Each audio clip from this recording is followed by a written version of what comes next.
Huh? Sudah, tapi belum. Sudah, tapi belum. Kalau Kaisang ngomong semacam itu, maka artinya sebaliknya. Oh begitu bacanya. Ya, artinya sebaliknya. Sama, Gibran juga sebelumnya sama kayak gitu juga kok, Bang. DNA mereka itu adalah bagaimana membuang Anies dari pusaran politik Indonesia. Itu udah DNA. Jadi Apa maksudnya dari Gibran juga, dari Gibran bapaknya? sebelumnya juga bicara sama. Bapaknya apa juga? Sama juga, apalagi.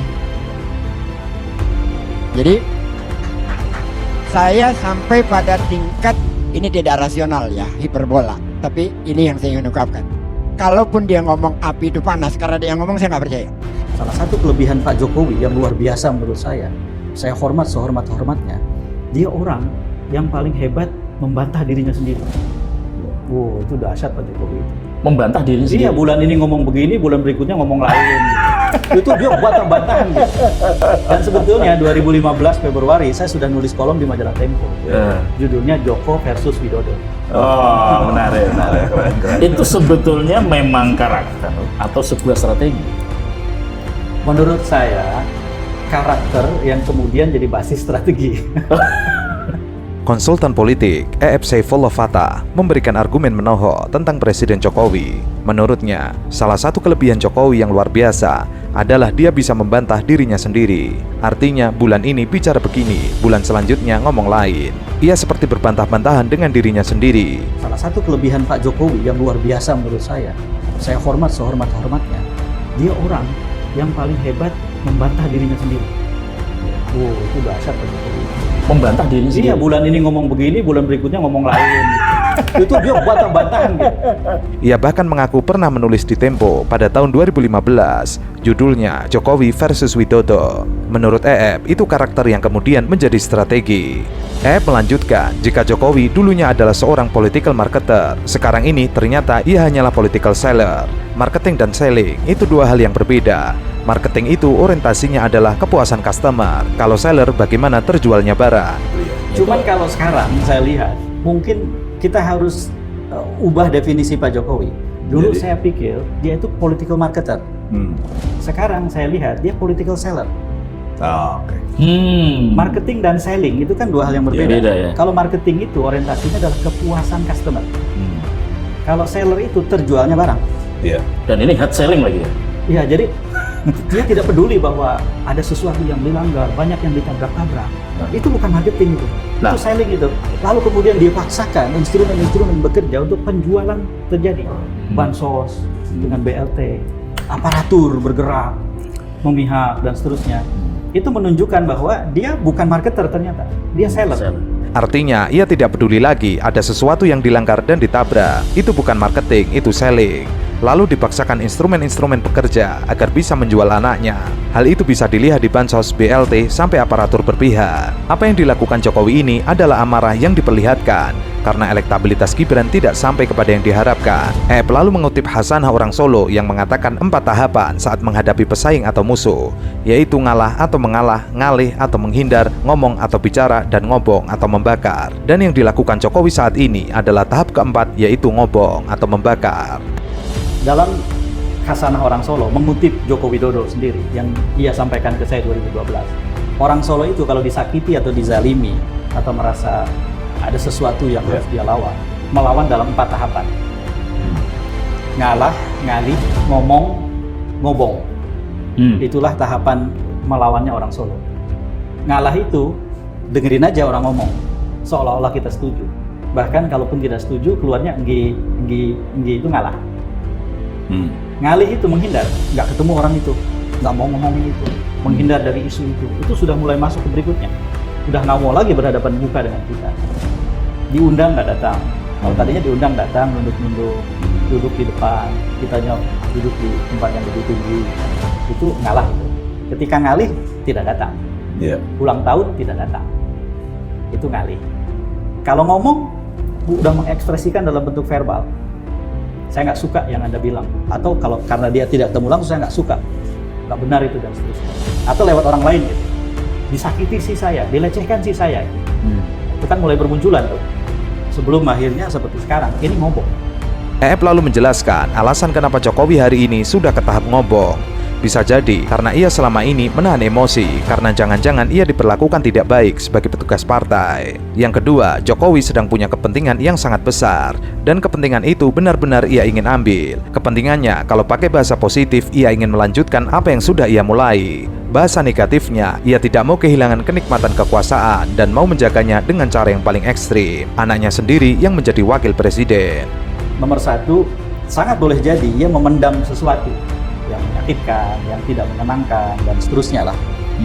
Jangan-jangan karena dia merasa diperlakukan secara tidak layak sebagai petugas partai misalnya. Bisa, nomor satu. Merembetnya kemana-mana jadinya.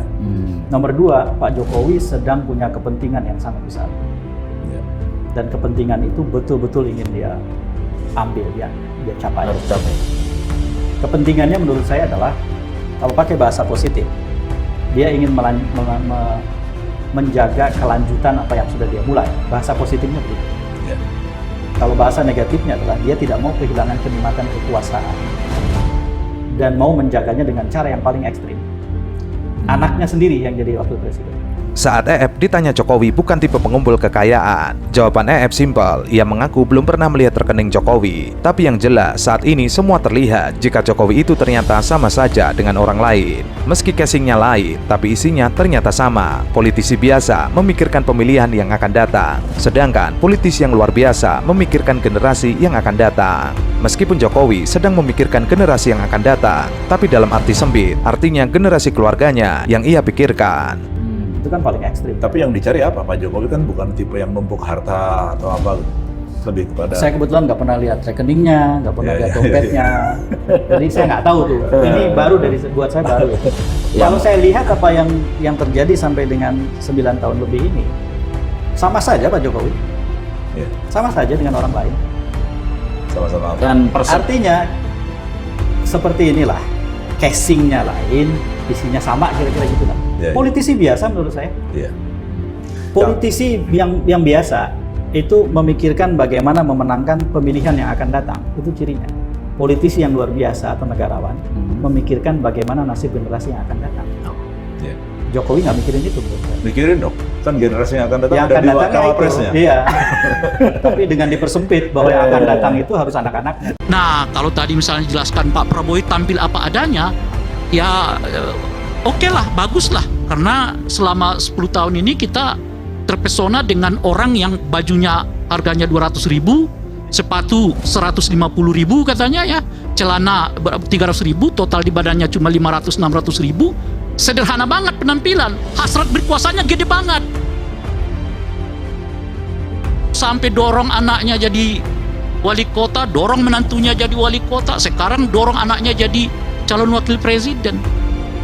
Jadi bajunya sederhana, celana sederhana, sepatu sederhana, kaos kakinya sederhana, tampilannya memang lugu. Hasrat berkuasanya kita nggak tahan gitu loh. Gede banget, lebih gede dari saya pikir dari siapapun di Republik ini gitu.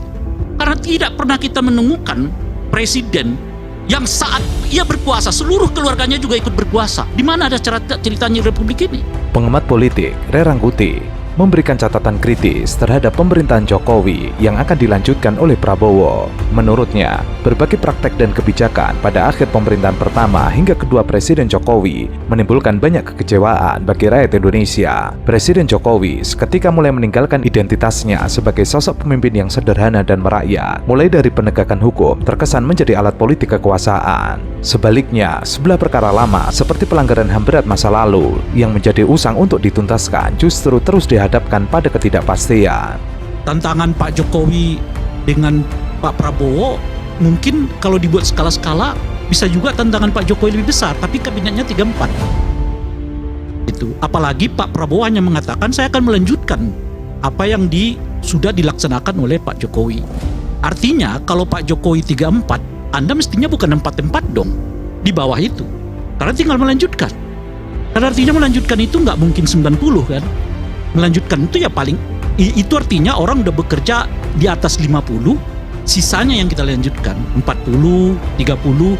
Loh, kalau untuk pekerjaan yang 60 aja orang membutuhkan kabinet cuma 3-4, apa yang membuat kita untuk pekerjaan 40 lalu membengkakkan kabinet menjadi 44? Kan di situ pertanyaannya kan. Jadi kita bicara dalam konteks itu turunannya banyak. Soal efisiensi, soal efektivitas, soal biaya negara, soal koordinasi, soal macam-macam. Itu turunannya tuh. Dari situ pertama. Nah yang kedua adalah soal kata kelanjutan. Ray juga menekankan terkait kebebasan berdemokrasi era Jokowi mengalami penurunan, salah satunya pembubaran diskusi yang baru-baru ini terjadi. Skor demokrasi turun dari 6.95 poin di 2014 menjadi 6.53 poin di 2023. Kemudian ranking juga mengalami penurunan dari 49 di 2014 menjadi ranking 56 di 2023. Pak Prabowo belum memperlihatkan sebetulnya kepada kita yang dilanjutkan dari Pak Jokowi ini apa? Apakah Pak Prabowo mau melanjutkan indeks kebebasan berpendapat kita yang turun? Apakah Pak Prabowo mau melanjutkan perhatian terhadap hak asasi manusia yang turun? Apakah Pak Prabowo mau melanjutkan penegakan hukum terhadap korupsi, kolusi, dan nepotisme juga menurun, mau dilanjutkan oleh Pak Prabowo? Dan sebagainya. Di luar ekonomi. Karena itu bukan wilayah saya. Tapi hampir semua indikator demokrasi kita itu trennya menurun di era Pak Jokowi. Khususnya 5 tahun terakhir menjelang Pak Jokowi itu lengser. Apa itu juga mau dilanjutkan oleh Pak Prabowo? Dan sampai sekarang kita belum mendengar penjelasan Pak Prabowo misalnya, saya akan revisi lagi Undang-Undang KPK. Masa 8 bulan baru hari ini kembali melakukan OTT? Kan nggak masuk akal kita. 8 bulan off. Ya kan? Baru kali ini lagi melakukan OTT yang kalsel itu. Gubernur. Ya. 8 bulan ini kerjanya KPK hanya ribut soal internal mereka. Pimpinan KPK yang dipersoalkan secara etik, anggotanya dipersoalkan secara etik, macam-macam dan seterusnya itu. Ini jelas efek dari revisi Undang-Undang KPK. Oleh karena itu saya Pak Prabowo harus mengatakan kalau saya jadi presiden, saya akan revisi lagi Undang-Undang KPK. Setidaknya kita akan kembalikan kepada undang-undang yang sebelum revisi ini. Jokowi adalah satu-satunya presiden dalam sejarah yang anaknya dan menantunya menjadi kepala daerah. Jokowi punya anak di eksekutif dan legislatif, lalu omnya di yudikatif. Artinya Jokowi punya perwakilan semua orang di trias politika, eksekutif, legislatif, dan yudikatif. Hal ini yang bisa menjadi pertanda bahwa Jokowi ingin mengubah negara demokratis ke dalam negara kerajaan. Ada ceritanya sekarang ini di eranya Pak Jokowi, di ujung kekuasaannya. Nah, apakah ini juga mau dilanjutkan oleh Pak Prabowo? Tradisi ya memberi kekuasaan kepada keluarganya. Nanti kita lihat di susunan kabinet. Apakah ponakannya ikut? Misalnya gitu ya. Apakah saudara-saudaranya ikut? Ya kan? Apakah ininya ikut gitu. Nah, itu yang kedua. Nah, yang ketiga, pandangan dirinya terhadap moral demokrasi. Bagi saya ini penting.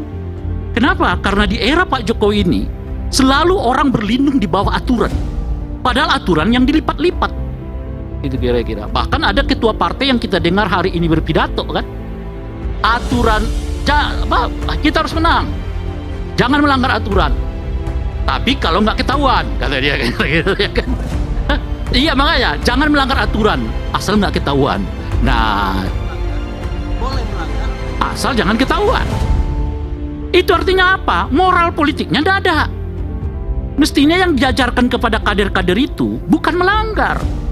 Anda memang tidak diawasi oleh saya, tidak diawasi oleh siapapun, tapi awasi oleh hati nuranimu sendiri.